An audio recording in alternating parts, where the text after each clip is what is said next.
He was shy, withdrawn, mumbled as he spoke. The other young people who played soccer with him admired his skill, nicknamed him after two Argentine stars, and sensed there was a fire beneath the surface.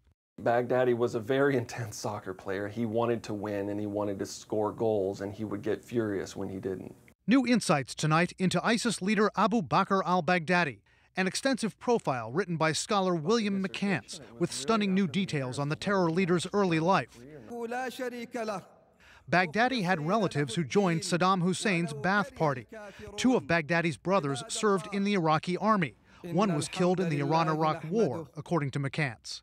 Baghdadi was actually nearsighted, so that precluded him from service in the military. So he focused his intellectual energy on becoming a religious scholar. He channeled that into jihad. But when U.S. forces detained him at Camp Bucca in 2004, they barely saw him as a threat and didn't think he was a jihadist.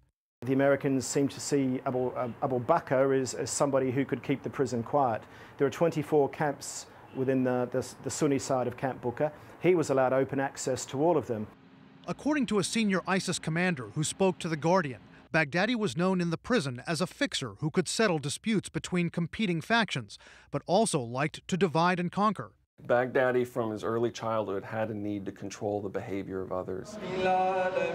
McCants writes that Baghdadi has at least 6 children and has kept his wives from public view. We believe he has 2 wives. He may also have a number of concubines, these poor women who have been taken in captivity by the Islamic State, including American Kayla Mueller, who was repeatedly raped by Baghdadi before being killed, possibly in an airstrike.